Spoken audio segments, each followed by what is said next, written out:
अंडों के लिए कौन सी ब्रीड अच्छी होती है? देखो भैया, नंबर 1 पे तो लेयर फार्मिंग करनी है तो BB300, लेकिन फ्री रेंज में बैकयार्ड पोल्ट्री फार्मिंग अगर आपको करनी है गावरान में, तो नंबर 1 पे नाम आता है रोड आइसलैंड रेड, जिसको RIR भी बोला जाता है। सेकंड नंबर पे आती है भैया ब्लैक एस्ट्रोलॉप, और थर्ड नंबर पे आता है भैया रोड ड्रॉग।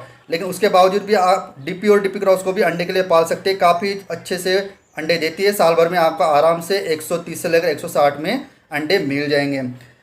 क्या फ्री रेंज में प्रॉफिट है? हाँ जी, फ्री रेंज में प्रॉफिट है। अगर आप सही से पोल्ट्री फार्मिंग कर रहे हो, 3 महीने के सॉरी, जैसे आपका बर्ड 500 ग्राम का हो जाता है, 500 ग्राम के बाद आप फ्री रेंज में पक्षियों को छोड़ के अच्छे से उनकी देखभाल कर सकते हो, जिससे कि आपको काफ़ी कम फीड का खर्चा हो जाएगा। ठीक है ना? तो इस तरह से आप फ्री रेंज में भी प्रॉफिट कमा सकते हो।